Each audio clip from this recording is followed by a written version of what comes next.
मित्रों नमस्कार। Through the literary lens के इस भाग में मैं राजेश आसुदानी रकीब, मैं डॉक्टर विनोद आसुदानी आप सबका बहुत स्वागत करते हैं। और मित्रों आज हम लाए हैं मनु भंडारी जी की कहानी त्रिशंकु। उम्मीद है आप सब लोगों ने सुनी या पढ़ी अवश्य होगी। जी राजेश जी, बहुत ही चर्चित कहानी है जी। मनु भंडारी जी की त्रिशंकु। और हम लोग आज इस कहानी पर बात करेंगे, इसके अलग अलग पक्ष पर भी बात करेंगे और देखेंगे कि इस कहानी के भीतर कौन कौन सी बातें छिपी हैं और लेखिका ने इस कहानी के जरिए कौन सी चीजें हमारे समक्ष लाने का प्रयास किया है। तो राजेश जी, पहले आप इस कहानी के बारे में थोड़ा सा बताएं हमारे देखने और सुनने वालों को। जी मित्रों, वैसे ये कहानी कहना तो वैसे अन्याय होगा। मनु जी ने जिस तरह से लिखी है, जो उनकी शैली है, वो तो कहानी खुद पढ़ी या सुनी जाए तभी उसका आनंद आप पूरी तरह उठा पाएंगे। पर फिर भी होता यूं है कि एक कपल है, उनकी बेटी है और वो जो है वो किशोरवयीन लड़की है और उसका नाम है तनु। हाँ, तनु करीब करीब वो 15-16 साल की है। 15-16 साल की है, स्कूल में पढ़ती है। हाँ, और शी कम्स ऑफ एज जिसको कहेंगे, उसको अचानक आभास होता है कि मैं हूँ, और हूँ ही नहीं, मैं किसी के केंद्र बिंदु हूँ, किसी के ध्यान का। तो उसको बड़ा अच्छा लगता है क्योंकि उसके पड़ोस में एक बरसाती में कुछ लड़के, 2 लड़के आकर रहे होते हैं। उनको हॉस्टल में जगह नहीं मिलती, इसलिए कमरा करके रहते हैं। उनके दोस्त भी शाम को इकट्ठा होते हैं और वो सब लोग नेचुरली, जैसा कि उस एज में होता है, तो आसपास के देखते हैं, लड़कियों को देखते हैं, फक्तियां कसते हैं उन पर। तो इसको जाहिरी तौर पर तो थोड़ा बुरा लगता है, लेकिन अंदर ही अंदर खुश होती है कि हाँ। और वो कोई अशिष्ट या भद्दी फक्तियां नहीं कसते हैं। फिर जब अपनी मम्मी के बताती हैं तो उसकी मम्मी चूंकि बुद्धिजीवी हैं तो अपने आप में गुम है, कौन से लड़के, क्या लड़के। फिर जब मम्मी जानती हैं कि हाँ ये लड़के हैं, शाम को दिखाती है वो उसको, तनु, लड़कों को, तो फिर उनकी मम्मी चूंकि बुद्धिजीवी हैं दोनों, उसके माँ बाप, और वो थोड़ा लीक से हटके चलने को मानते हैं कि हम आधुनिक तौर से चल रहे हैं, आधुनिकता का हम पालन कर रहे हैं। तो उसकी मम्मी जो है गुस्सा होने की बजाय या उन लड़कों पर गुस्सा होने की बजाय कहती है कि हम इनको बुला लेंगे चाय पे और तुम्हारी दोस्ती करवा देंगे इनसे। और वास्तव में वो ऐसा करती भी हैं और उसके मम्मी पापा दोनों उनसे इंटरेक्ट करते हैं लड़कों से। 2 घंटे तक वो लड़के आते हैं, तीनों चारों, और फिर वो आना जाना शुरू हो जाता है। ये सब पड़ोसी देखते हैं, उनको बड़ा आश्चर्य होता है कि इस तरह से एक लड़की की दोस्ती 2-4 लड़कों के साथ, बड़ी अजीब बात लगती है। पहले पहले तो वो छत से खड़ी होकर उनसे बातचीत करती है रोजाना, पर वो फिर रोजाना महफिल इसके कमरे में ही जमने लगती है। और फिर उसके बाद ये होता है कि उसमें से एक लड़का शेखर और तनु, इनके बीच प्यार हो जाता है। अब यहाँ से आके कहानी बड़ा इंटरेस्टिंग मोड़ ले लेती है।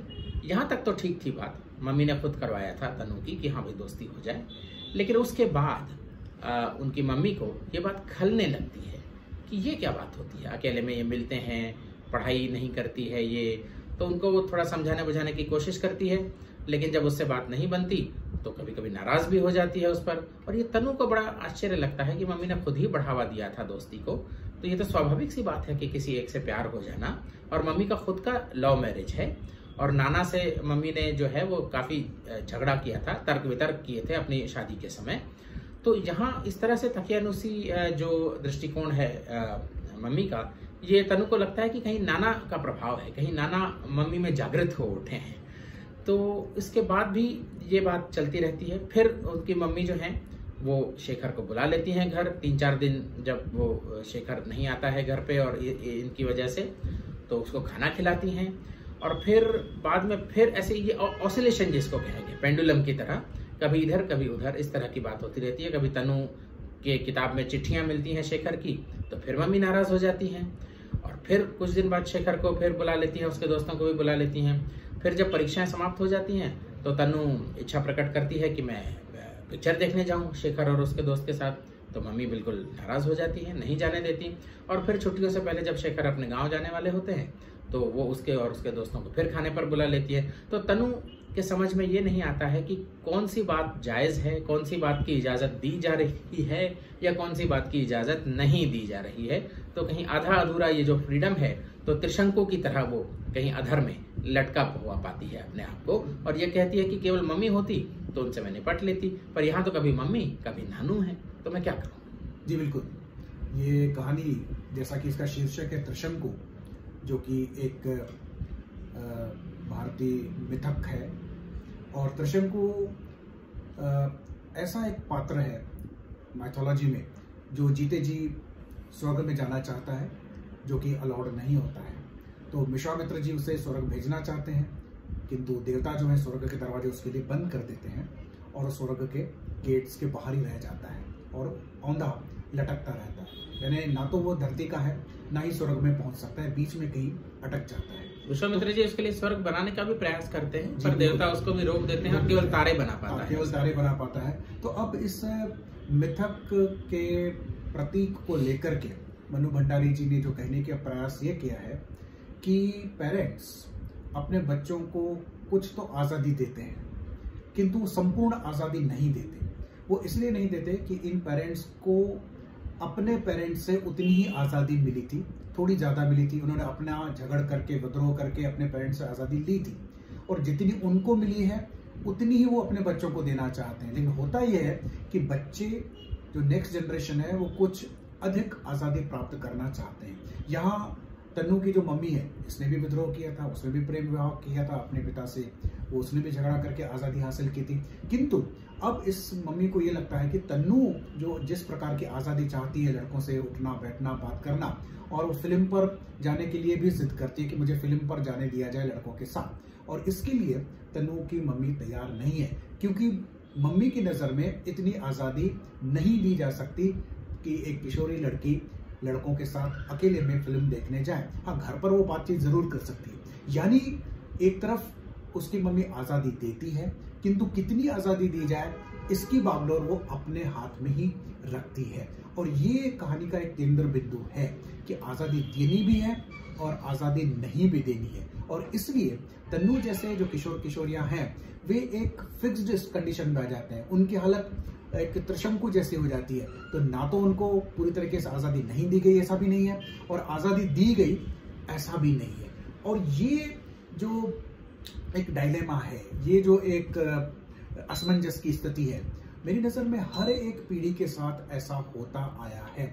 हर एक पीढ़ी अपनी पिछली पीढ़ी से कहीं न कहीं ज़्यादा आज़ादी चाहती है। और इसी विषय वस्तु को लेकर के मंडू भंडारी ने बहुत ही साहित्यिक अंदाज में और कलात्मक तरीके से इस आज़ादी के टकराव को हमारे समक्ष उपस्थित किया है। जी, और मम्मी बहुत परेशान तब भी होती हैं जब वो ये पता चलता है कि तन्नू शेखर के कमरे पे जाती है। ये खास करके उस पीढ़ी के लिए बहुत ही अनोखी बात, नई बात और अवांछनीय बात थी कि एक लड़की एक लड़के के कमरे पे जाके उससे मिलती है। और मैं यहाँ ये कहना चाहूँगा दो बातें। जी, त्रिशंकु की तरह हालत हो जाती है उसमें बच्चों की कि को क्या आज़ादी दी है और क्या नहीं दी है। ये जब माता पिता केवल अपने हिसाब से डिसाइड करते हैं तो वास्तव में वो आज़ादी नहीं कही जाएगी, क्योंकि when it is legislated upon by the parents कि भाई ये चीज़ अलाउड है, ये नहीं है, तो कहीं ना कहीं बच्चों को ये लगता है तो आर्बिट्ररी है कि क्या अलाउड है क्या नहीं है, ये हमको पता ही नहीं और इसका इंगित भी नहीं होता है। और दूसरा इसका पक्ष ये है कि जिस तरह त्रिशंकु जीते जी स्वर्ग में जाना चाहता है और विश्वामित्र उसे पहुंचाना चाहते हैं और वो नहीं पहुंच पाता, उल्टा लटकता रहता है, इसी तरह ये जो आज़ादी है ये किसी द्वारा दी नहीं जा सकती। ये बच्चों को धीरे धीरे खुद ही, जैसे मम्मी ने भी नाना जी के साथ झगड़ के और प्रेम विवाह किया था, इसी तरह आज तन्नू भी धीरे धीरे अपने आप को असर्ट करते हुए और धीरे धीरे वो आज़ादी लेगी आगे जो उसकी मम्मी के हिसाब से अवांछनीय है। तो heaven cannot be bestowed, similarly freedom cannot be bestowed, it has to be earned gradually. तो ये जो इस कहानी का पक्ष है ये भी बहुत अच्छा है। जैसा अलेक्जेंडर पोप ने कहा भी है, जी बिल्कुल, कि we think our fathers fool, so wise we grow, our wiser children will no doubt think us so। बिल्कुल।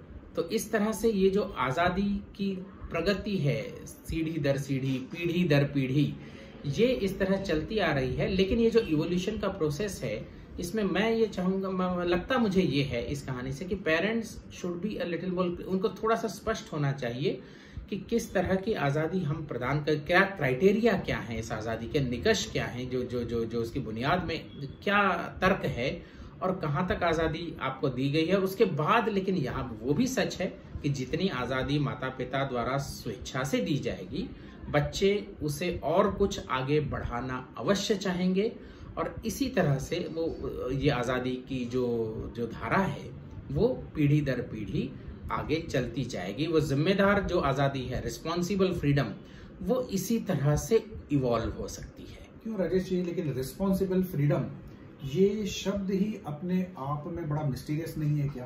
कि एक तरफ फ्रीडम लेकिन responsible freedom, don't you think that this is a very diplomatic word? जी बिल्कुल है, लेकिन फिर यहाँ पर J.S. मिल का एक कथन भी तो आगे आता है कि your liberty ends where my nose begins. तो इस तरह से अगर हम देखें तो आज़ादी केवल स्वच्छंदता का दूसरा नाम तो नहीं हो सकता। अब यहाँ जैसे उसकी मम्मी के हिसाब से एक अकेली लड़की का कमरे पे जाना अवांछनीय है, पर तनु के हिसाब से वो बिल्कुल भी अवांछनीय नहीं है, बिल्कुल। लेकिन इसी को हम अगर थोड़ा आगे बढ़ाएं, खैर ये हो सकता है कि हमारे इस जनरेशन का माइंडसेट हो, लेकिन आज़ादी इससे धीरे धीरे और आगे बढ़ेगी और आगे बढ़ेगी।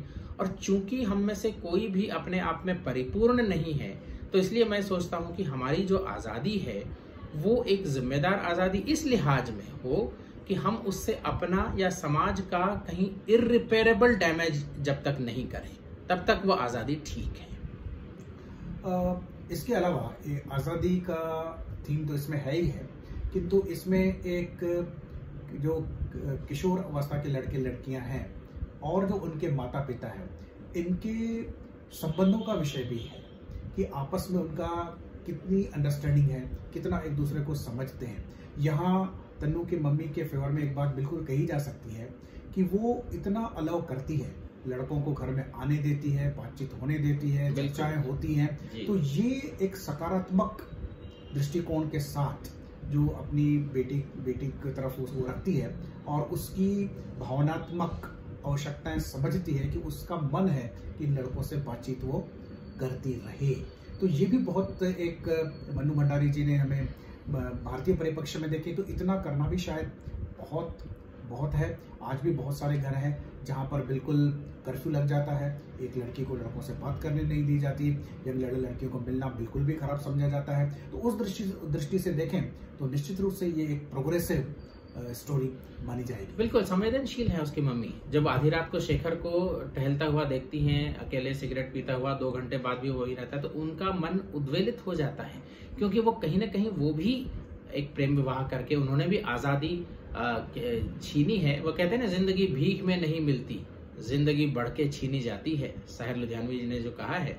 तो उसी तरह तन्नू की मम्मी ने भी जिंदगी कहीं ना कहीं छीनी है बढ़ के। तो वो संवेदनशील है, वो उसको ये पता है कि उसकी बेटी या उसका जो प्रेमी है, दोनों के मन है, दोनों की संवेदना है, और उसको भली ये बहुत एक अच्छी चीज है जो कि पाई नहीं जाती है।